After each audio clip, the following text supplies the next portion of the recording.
Okay, so this is how to protect your D2C brand on Amazon against counterfeiters, hijackers, and competitors who want to steal your sales. So, first of all, you are going to get ripped off on Amazon unless you have some sort of patent, and you have a legal team to enforce that patent. You are going to see copycats, you are going to see hijackers, you are going to see counterfeiters. I just want to get that out of the way right now because this video is going to be about how you can prevent those things from happening. And if when they do happen, you can minimize the impact to your overall revenue. So let's go through it. First of all, here's what you're going to learn. One, how the Amazon buy box system actually works, how Amazon as a marketplace actually works. Two, the difference between counterfeiters versus hijackers. I know this sounds like just basic terminology. It is very important though. Three ways to protect from hijacker. Four, three ways to protect from counterfeiters. And then five, bonus methods for getting trademarks quickly. Because you will see a lot of protection on Amazon relies on getting a trademark. So the typical trademark process takes 9 months. There are ways to do that quicker, which I will get into later in the video. Now, first of all, we need to understand exactly how the Amazon buy box actually works, which is something I see a lot of Shopify people, a lot of people off Amazon don't really understand. So let's go through it. First of all, what is the buy box? So here we have the Genius brand. The buy box is basically where you buy the product. Very obvious, right? So we have the buy box right here. This is the seller who has the buy box. So you can see here, this is the Genius brand, the Genius brand store. The Genius brand owns the buy box. So that means they are selling that product from the buy box. Now, where does this get a little bit more complicated? Amazon is a marketplace. So they don't care who sells the product as long as the end user receives the genuine, authentic product. And two, gets the best pricing, shipping speed possible. Now, if you're watching this, you're probably a private label seller, so you make and manufacture your own products. However, there are a lot of people not like you. Resellers, counterfeiters, distributors. I put all these guys in red, generally just because I don't like them. But basically, anybody can sell your product on Amazon as long as they get a hold of it from somewhere. Now, sometimes they buy it from your own site. Sometimes they get it from wholesale. Sometimes you threw away a bunch of products in the dumpster behind your warehouse and they took it and they said, hey, let's sell it on Amazon. All of these situations have happened. These are all like real possibilities. Now, how do you prevent these guys from selling your product on Amazon? There's a couple different ways. First, though, let's talk about the difference between a hijacker and a counterfeiter, because those are two different things. So, a hijacker steals the buy box on your own listing and essentially hijacks the listing. Now, if you've seen the Fairlife protein shakes, these are pretty much like impossible to get at grocery stores. So, I've been buying them on Amazon. And you see here, obviously, they're made by Fairlife. GP Products, this is a guy in Brooklyn, New York, who is obviously not Fairlife. So he is hijacking the listing. He is selling Fairlife products on Amazon through that listing. Now, if Fairlife wanted to sell their own products, they would want to kick this guy off because this guy steals sales on your listing and they take away the buy box. Now, that's a hijacker because they hijack the listing. Counterfeiter is slightly different. So when you search your brand name on Amazon, sometimes you will see a bunch of products that look exactly like yours, but are not your product. So let's look at this example. This is Rosabella Moringa powder capsules. So Rosabella, and then we have this one, which is not Rosabella. This is a third-party Chinese seller, but it looks exactly the same. As you can see, they ripped the image, but this is a counterfeit product. And typically it has like low reviews, it's priced cheaper. But what it does is it causes a lot of customer confusion. Now, these are two separate issues, hijackers and counterfeiters, but they're both important to consider. So if we think about it, hijackers, they sell on your own listing. They could be buying from your Shopify store and reselling through Amazon. Products could be counterfeit or authentic, but they do lower margins. So typically, you will have to get into like a pricing war with some of these to win the buy box. And what's important is they're stealing your sales, right? So if you're selling on Amazon as well, you want to be the only one selling on Amazon. You want to capture that profit, that equity value from selling on Amazon. And you don't want any of these hijackers, these resellers selling your products. This is also an argument against distributors. If you're using a distributor to sell on Amazon, you probably shouldn't be. And I can go into a different video about why. So let's go into counterfeiters. So these are sell on separate listings. Now, this is just outright fraud. And it's honestly astounding that Amazon doesn't have more measures to prevent this. But there are a couple of different methods, which I'm about to get into. But they sell pretty much fake products. They cause customer confusion, bad reviews, and they're often overseas sellers. So they're very hard to go after legally. Counterfeiters are definitely probably like the biggest threat to your overall account health. They harm your brand reputation. They cause customer confusion. You will see people purchase the counterfeit product and then they come back and leave a review on your listing because of their experience with the counterfeit product. That happens quite frequently, actually. So, what do we do about it? Well, first of all, let's talk about how to prevent hijackers. So, hijackers sell on your own listing and they take over your buy box. Well, first you need to win the buy box. So we went through what the buy box is. How do you win it?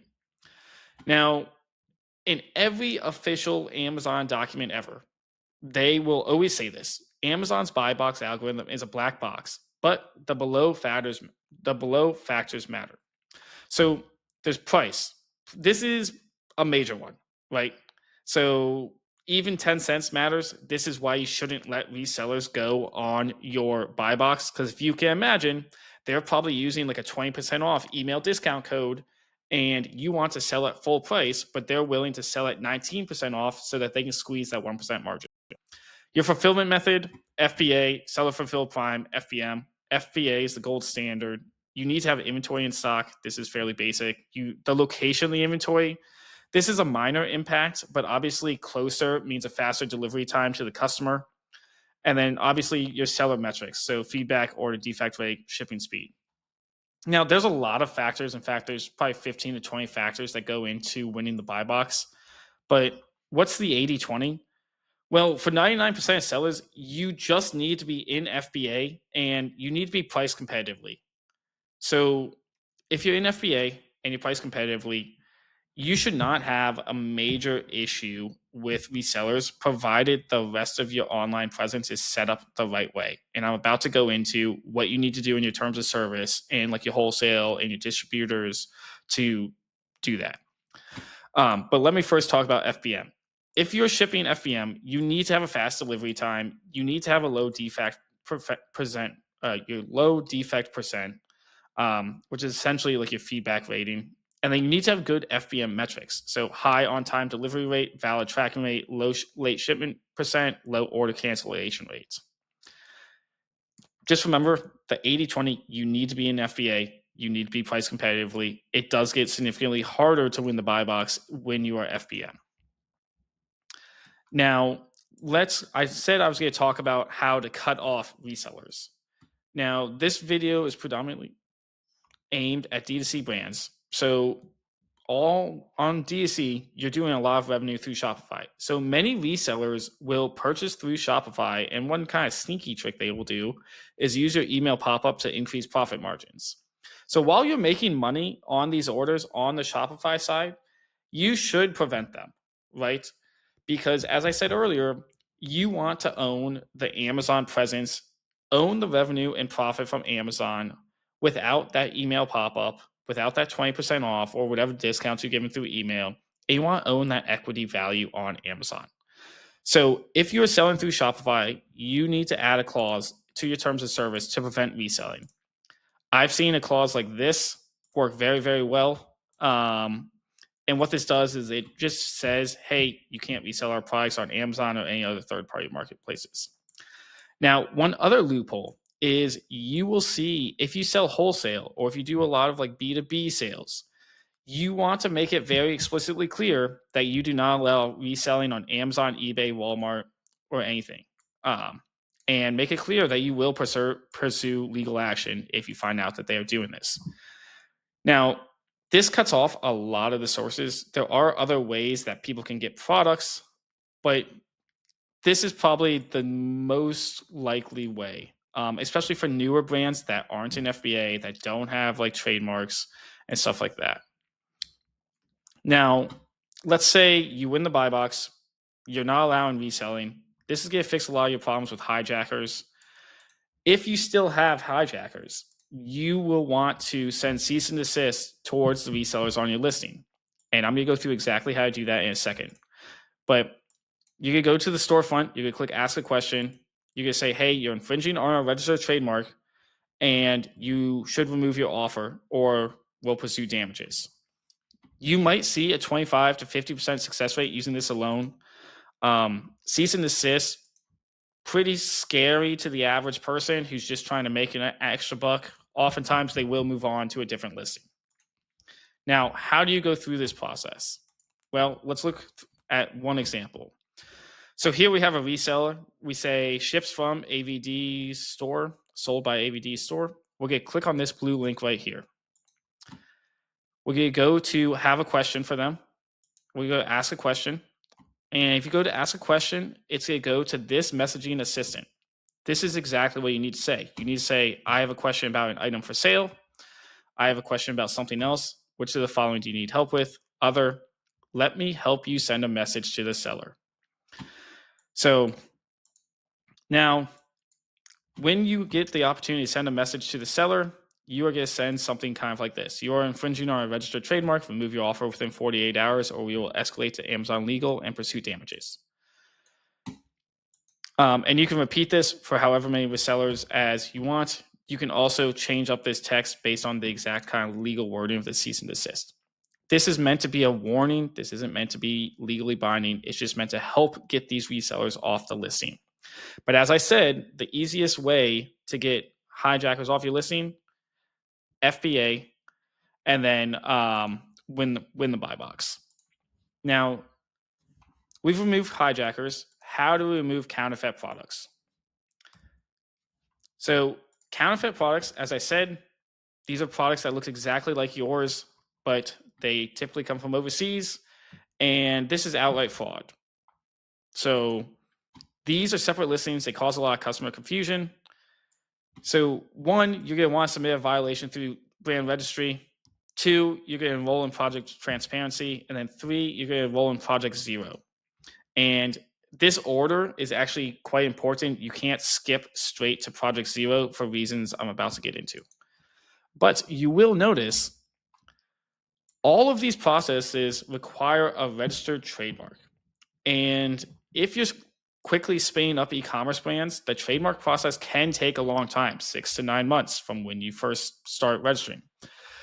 Now, if you want to go through Amazon and you use an Amazon IP accelerator, and I will drop the link below this video, that makes the process significantly faster. You can get enrolled in brand registry and start using these tools.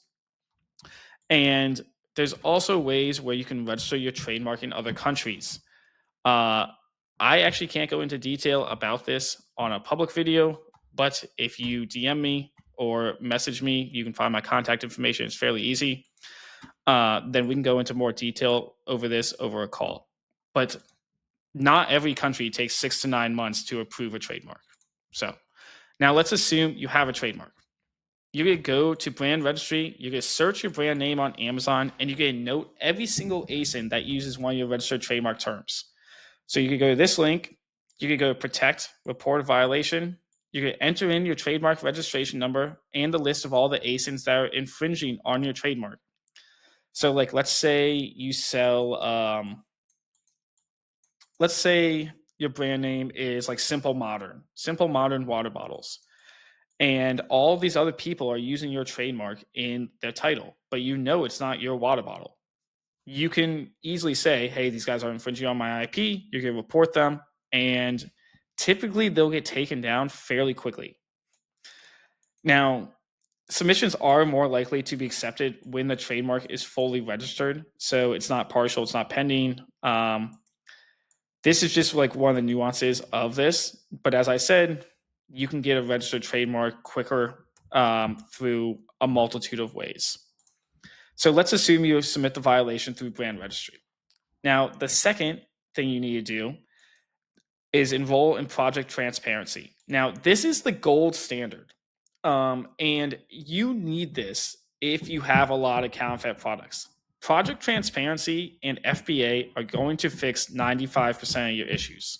I'm going to repeat that again because it's very important. FBA and Project Transparency are going to fix 95% of your issues. Now, what is Project Transparency?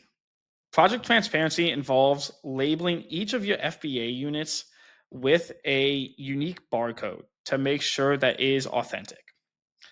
So why transparency? So this is basically Amazon's solution to all of the counterfeits on their marketplace. This makes sure that the product you're receiving is actually genuine and it's authentic from the brand. So you apply a unique barcode to every single product, and it makes it so other people can't send in products to Amazon without that unique barcode. Now, also, customers can scan the transparency codes to ensure the product is authentic. And as I said this earlier, Amazon will actually block units at your fulfillment center that do not have transparency codes. Now, this does have a cost to it, and this price does go down as you order more labels, but it's 5 cents a unit for under 10,000 codes, goes down to 3 cents, goes down to 1 cent. It's a tiered structure based on how many codes you order.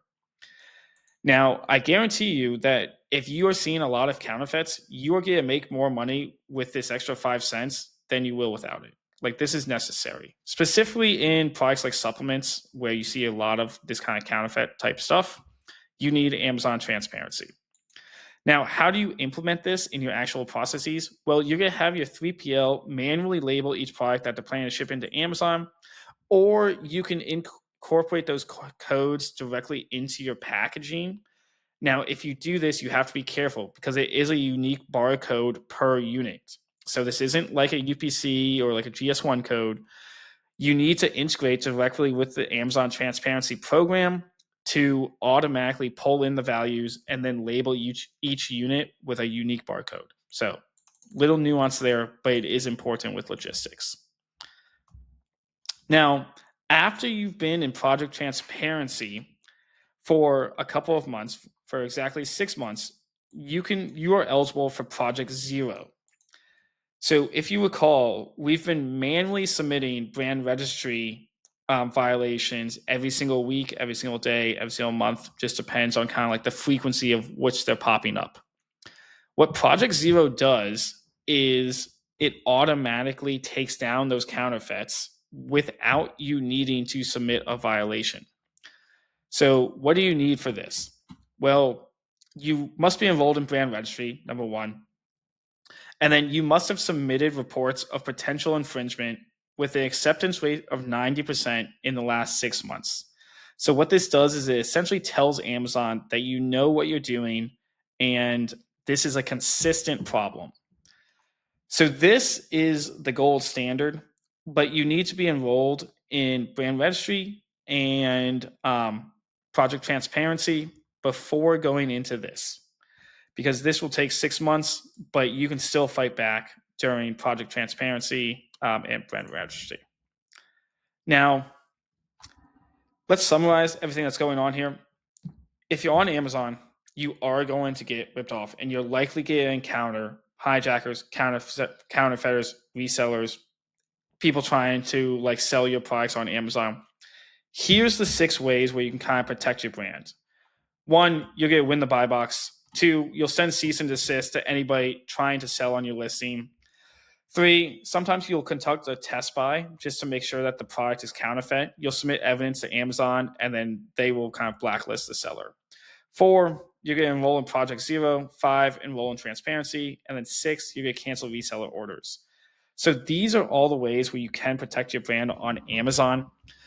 Amazon is an amazing marketing channel. And if you look at some of my other videos, you'll see how it impacts MER and customer acquisition costs across your entire business. And you'll see kind of like some of the benefits of Amazon, but there's definitely maintenance required to maintain your brand on Amazon. So I hope this video helped. And if you're looking for another video to watch right after this, then you can either watch the video where I interviewed a CMO of an 8-figure D2C brand, and he talked about how expanding to Amazon helped the entire business, or you can watch this listing video over me dissecting a live listing and why it converts. So I hope this helps, and talk to you soon.